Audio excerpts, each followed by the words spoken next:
Evangelho, sábado depois das cinzas. O Senhor esteja convosco, Ele está no meio de nós. Proclamação do Evangelho de Jesus Cristo segundo São Lucas. Glória a vós, Senhor. Naquele tempo, Jesus viu um cobrador de impostos chamado Levi sentado na coletoria. Jesus lhe disse: segue-me. Levi deixou tudo, levantou-se e o seguiu. Depois Levi preparou em casa um grande banquete para Jesus. Estava aí grande número de cobradores de impostos e outras pessoas sentadas à mesa com eles. Os fariseus e seus mestres da lei murmuravam e diziam aos discípulos de Jesus: por que vós comeis e bebeis com os cobradores de impostos e com os pecadores? Jesus respondeu: os que são sadios não precisam de médico, mas sim os que estão doentes. Eu não vim chamar os justos, mas sim os pecadores para a conversão. Palavra da salvação. Glória a vós, Senhor. Sábado depois das cinzas, em nome do Pai, do Filho e do Espírito Santo. Amém. Queridos irmãos e irmãs, no início desse grande itinerário da Quaresma, no primeiro sábado, que é o sábado logo após a quarta-feira de cinzas, a Santa Liturgia nos entrega o 5º capítulo do Evangelho de São Lucas. E ouvimos mais uma vez a narrativa da vocação de Mateus. Depois disso, diz o Evangelho, versículo 27, Jesus viu um publicano chamado Levi, sentado na coletoria de impostos, e disse-lhe: segue-me. E levantando-se, ele deixou tudo e o seguia. Como estamos no início do tempo da Quaresma, a leitura da vocação de Mateus nos entrega alguns elementos que são fundamentais para serem recordados no nosso itinerário quaresmal. O primeiro, o Senhor está vindo ao nosso encontro. O Senhor está à nossa procura. O Senhor caminhava na direção de Mateus sem que Mateus o soubesse. O Senhor chegou até Mateus e o pegou de surpresa. Em que sentido? Mateus não estava esperando que Jesus chegasse, mas no seu coração desejava aquela chegada. Tanto desejava que, ao ouvir as palavras de Jesus, imediatamente o seguiu. Então aqui começam os outros pontos, mas esse é o primeiro ponto que precisamos ter bem firme conosco. O Senhor está caminhando ao nosso encontro. O Senhor nos está procurando. O Senhor vem para ficar conosco, para nos ter em sua companhia. O Senhor já está caminhando ao nosso encontro. Jamais restaremos parados e abandonados, pois o Senhor caminha e nos procura. Como é importante recordarmos isso, porque nos momentos difíceis da vida, nos momentos de provação, pode vir aquela tentação de acreditarmos que o Senhor nos esqueceu, o Senhor nos abandonou, mas não. Ele caminha ao nosso encontro. Ao chegar diante de Mateus, lhe apresenta a sua palavra e também a sua vontade. Obviamente, Mateus estava ali sentado e tinha uma razão pela qual ali estava, e essa razão não era outra senão aquela de ocupar-se dos seus afazeres, ocupar-se da sua atividade comercial, ocupar-se do seu trabalho. Mas o Senhor tinha para Mateus uma outra proposta. E imediatamente ao encontrá-lo, apresenta sua outra proposta. Apresenta para ele que o seu desejo é que ele o siga. Aqui temos mais 2 elementos importantes, meus irmãos. O primeiro, que o Senhor vem ao nosso encontro e nos dirige a sua palavra. O que significa que, para Ele, nós somos extremamente importantes. Por quê? Porque Ele não vem só ao nosso encontro para avaliar a nossa vida, avaliar o nosso caminho, como se fosse um fiscal. Ele não vem ao nosso encontro para dar uma espiada, para ver se as coisas estão indo de um jeito bom ou não. Ele vem ao nosso encontro para nos dirigir uma palavra. Ele vem ao nosso encontro para nos falar, porque tem algo a nos dizer, o que significa que pensou a mim e a ti. Ele vem ao nosso encontro nos trazendo em seu coração. Em todas as nossas necessidades e realidades, em todas as circunstâncias que vivemos e que passamos, Ele vem para falar-nos. E naquele momento, a palavra que o Senhor, que veio ao encontro de Mateus, pensando Mateus, foi essa: segue-me. O falar de Jesus por nós expressa sempre a sua vontade. Expressa sempre, esse é o terceiro ponto, aquilo que para nós é o que há de melhor. A vontade do Senhor, que é soberana, nos é apresentada novamente. Mas por que novamente, Padre Fábio? Porque depois do pecado nós rompemos com a escuta dessa vontade. Assim começaram os nossos primeiros pais, assim acontece cada vez que nós, pelo pecado, nos separamos de Deus. E se alguém, diante de uma coisa boa que você oferece, não aceita a primeira vez, não aceita a segunda vez, talvez você já pense até em não oferecer nunca mais aquilo dali para ela, né? E olha o que Deus faz com a gente. Depois de nos oferecer, e Ele sabe que sua vontade é soberana e não há nada melhor do que ela. E se é rejeitada por uma primeira vez, Ele oferece por uma segunda vez, e por uma terceira vez, e por uma quarta vez, porque Ele te ama e não abre mão de te amar. E porque te ama, jamais deixaria de oferecer por ti o que há de melhor, o que tem de melhor para você e por você. Então o Senhor vem ao nosso encontro, vem pensando-nos e nos oferece outra vez o melhor. Nos entrega outra vez a sua palavra, nos entrega outra vez o anúncio da sua vontade. Mais uma vez nos chama para junto de si. E aqui entra o quarto ponto, a atitude de Mateus. Diante disso, a resposta do evangelista vai ser, daquele que se tornará o evangelista, levantar-se e seguir o Senhor. Ele imediatamente se levanta e o segue. Bendito seja o nome de Jesus por essa resposta de Mateus, pela prontidão do seu coração em aceitar aquilo que o Senhor lhe propõe. E eis aqui uma atitude que deve estar viva no nosso coração. E olhamos mais uma vez para o exemplo do apóstolo, mas em que sentido, Padre Fábio? Não estamos falando do exemplo dele? Estamos.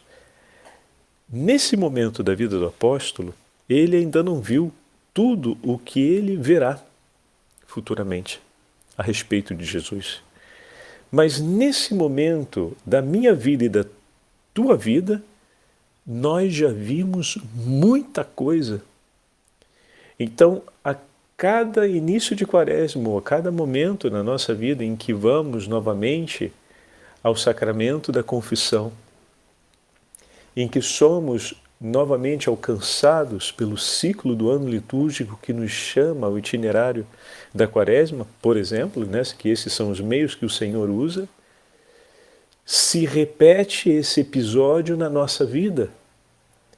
E a cada vez que esse episódio se repete em nossa vida, nós temos a história, a nossa história conosco, as páginas já vividas, o conhecimento acerca desse Senhor e sobre o seu amor. A beleza da resposta de Mateus é que naquele momento ele pouco sabe e pouco viu a respeito de Jesus, mas respondeu com o coração em prontidão, uma resposta imediata. E eu e você, a quem é apresentado esse novo tempo, do ciclo do ano litúrgico, com qual prontidão do nosso coração a gente vai responder a esse apelo do Senhor, a esse chamado do Senhor.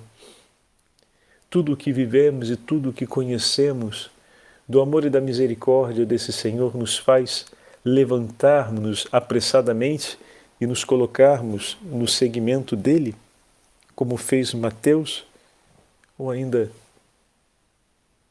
estamos, não em dúvida, mas em uma certa letargia, ou seja, sonolentos, desinteressados. E aí, como se não bastasse, no diálogo que se segue, é o quinto ponto, poderíamos dizer, do Evangelho de hoje, Levi chama aqueles que estão próximos de si, seus amigos, para uma festa em sua casa, porque a sua vida se transformara. Olha aqui o filho da passagem do filho pródigo. Eu estava morto e voltei à vida. E chama os seus amigos para celebrar com eles a grande descoberta da sua vida.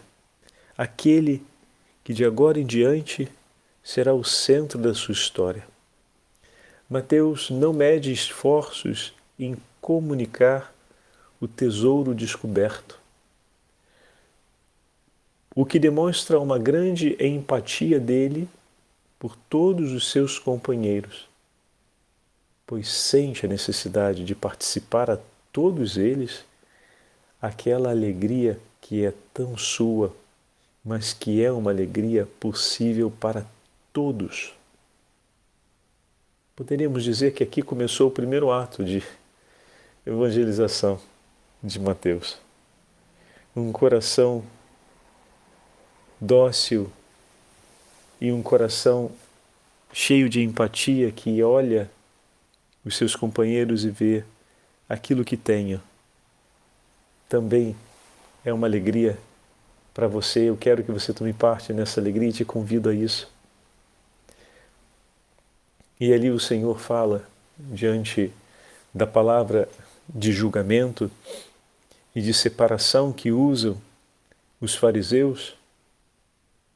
Quando eu digo palavra de julgamento é porque na declaração feita pelos próprios fariseus, aqueles que são pecadores não são dignos da presença de Deus sem que realizem um ato meritório antes, que seria um ato de expiação pelos próprios pecados, o que significa terem um arrependimento e empenhar-se dentro das leis mosaicas e das tradições para depois poder ser novamente aceito por Deus, como se aquela primeira parte do Evangelho de hoje não existisse. Qual a primeira parte? Que Deus nos procura e caminha em nossa direção, pensando a cada um de nós. A compreensão que eles têm de Deus não é essa, mas de um Deus que, diante do pecado do homem, virou as costas e foi ocupar-se daquilo que lhe convinha e deixou o homem abandonado à sua própria sorte. Mas o Deus de Israel não dorme nem cochila. Ele deseja a conversão dos pecadores e caminha ao nosso encontro, pensando-nos em seu coração. E naquele momento, todos aqueles que porventura ainda estivessem com medo de se aproximar desse Deus e de deixarem-se alcançar por Ele, agora ouviram a frase que o próprio Senhor disse por conta desse protesto. Então poderemos dizer que essa é uma frase que trouxe grande libertação ao coração de quem ouvia, porque ela restabelece a justa esperança do Evangelho. Eu vim para aqueles que estão doentes. Eu vim para aqueles que precisam da minha misericórdia. Eu vim para aqueles que se afastaram de mim. Eu vim para buscar a ovelha perdida e para oferecer o perdão e a paz àqueles que pecaram. Santa Faustina escreve essas palavras no seu diário e com elas nós completamos a nossa meditação de hoje. Deus de grande misericórdia, que vos dignastes enviar-nos o vosso Filho unigênito como maior testemunho do vosso insondável amor e da vossa misericórdia por nós, vós não rejeitais os pecadores, mas pela vossa infinita misericórdia abristes o tesouro do qual podem aurir em abundância não só a justificação, mas ainda toda a santidade que a alma possa atingir. Olha que maravilha! Não só a justificação, mas retomar o caminho de santidade que é possível àquela alma. O Senhor pode restaurar, em uma palavra, fazer nova todas as coisas. Ó Pai de imensa misericórdia, desejo que todos os corações se voltem com confiança para a vossa infinita misericórdia. Ninguém se justificará perante vós se não for acompanhado pela vossa insondável misericórdia. Quando nos desvendardes o mistério da vossa misericórdia, a eternidade, Senhor, será demasiada breve para vos agradecer devidamente por tudo o que o Senhor tem feito por nós. Oh, quão doce é guardar no mais fundo da alma aquilo em que a Igreja nos diz que devemos acreditar. Quando a minha alma está imersa em amor, resolvo claramente e depressa as questões mais complicadas. Só o amor é capaz de assim andar por escarpados desfiladeiros e atravessar os cumes da montanha. Só o amor é capaz de iluminar-nos a vida e conduzir-nos no caminho da paz. Amor é sempre amor, e tu dispusestes o teu inteiro amor por nós, em misericórdia. O Senhor esteja convosco, Ele está no meio de nós. Pela intercessão da Beatíssima Virgem Maria, Mãe de Misericórdia, e pela intercessão de Santa Faustina Kowalska, abençoe-vos o Deus Todo-Poderoso, Pai, Filho e Espírito Santo. Amém.